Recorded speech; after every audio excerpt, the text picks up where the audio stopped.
तर डॉक्टर राखे मंगळवारी काय करायचं सांगण्यासाठी आले. आज मंगळवार आहे आणि लवकरच आपण होळी येते जवळ आणि त्या जवळच्या ह्या होळीच्या ह्या काळामध्ये अतिशय दक्षता सांभाळून राहायचं, कारण खूप लोक काही जादू टोणे टोटके करत राहतात त्यांच्या घाणेरड्या ज्या विचारांचं असतात त्याप्रमाणे.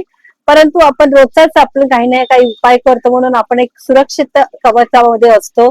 त्याप्रमाणे आज मंगळवार आहे. हा मंगळवार कारण होळी जवळच आली म्हणून हा मंगळवारला महत्व आहे. तर आता आपल्याला ह्या मंगळवारी करायचं काय आहे, आपल्या अंघोळीच्या पाण्यामध्ये खडे मीठ घालून सेंदा नमक घालून अंघोळ करायची आहे.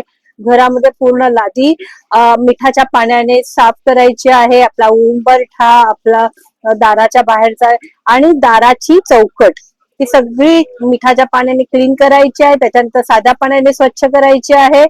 सूर्याला जल द्यायचं आहे. जलामध्ये थोडस हळद किंवा केशर किंवा तुम्हाला कुंकुम असेल तर ते अर्पण करा.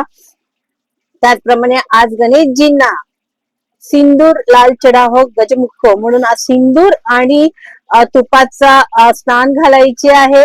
आणि त्यांना लाल फुलं, गुलाब आहे, जास्वंद आहे, त्यांच्या आवडीचे ते ठेवायचे. दुर्वा अर्पण करायचा आहे. शंकरांना थंड जल अर्पण करायचं आहे. आणि आजचा हा मंगळवार हे करायचा आहे. तुमच्या घरामधली नेगेटिव्हिटी बाहेर जाण्यासाठी जर अजून उपाय असेल तर तुमच्या घरात जर तुम्ही मीठ वगैरे ठेवत असाल तर नक्कीच ते ठेवा. एक तुरटीचा खडा तुमच्या दाराच्या बाहेर तुम्ही ठेवा किंवा उंबरठ्याच्या इथे कोपऱ्यामध्ये ठेवा, ज्याच्याने तुमची नेगेटिव्हिटी बाहेरच राहते, घरात येत नाही. आणि हा खूप अनुभवी असा प्रभावशाली उपाय आहे. अजून तुम्हाला तुमच्या सुरक्षेसाठी असं वाटत असेल तर एक कापूरचा छोटा तुकडा घ्या, जो तुमच्या पर्स मध्ये कायमस्वरूपी ठेवा आणि सकाळी मध्ये टाका आणि संध्याकाळी तुम्ही घरी येऊन तो कापूर जाळून टाका, ज्याच्याने दिवसभरामध्ये तुमच्याकडे काही निगेटिव्ह आकर्षित झाली असेल ती स्वाहा होऊन जाईल. असं रोज करा होळी संपोपर्यंत.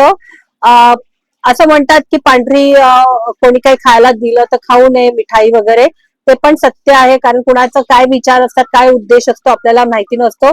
पण या 5 ते 6 दिवसाचा हा जो काळ आहे याच्यामध्ये तुम्ही पांढरे मिठाई कोणी दिली असेल बाहेरच्यांनी तर तुम्ही अवॉइड करा. स्वतःच घेऊन खाल्लं तर काही हरकत नाही आहे. अशा प्रकारे करा. संध्याकाळी तुम्हाला पिंपळाच्या झाडाची ते दिवा लावायचा आहे. दक्षिणेला आपल्या घराच्या बाहेर दिवा लावायचा आहे. आणि बजरंग बाळ, हनुमान चालीसा वाचायची. अगर तुमच्या इथे आजूबाजूला हनुमंताचं मंदिर असेल तर तिथे नक्की जा, नारळ ठेवा आणि श्रीरामाचा नामन स्मरण करा. हनुमान चालीसा तिथेच बसून वाचली तरी चालेल. अशा प्रकारे आजचा मंगळवार तुम्ही सुरक्षेच्या कवचामध्ये करायचा आहे, कारण आपण खूप सुरुवातीपासूनच आपण ह्या सगळ्या गोष्टी करतोच आहे की मीठ ठेवणं, नजर काढणं, घराची नजर काढणं, अंघोळीतून मीठ वापरणं. तर आजही तसंच करायचं आहे. श्री स्वामी समर्थ.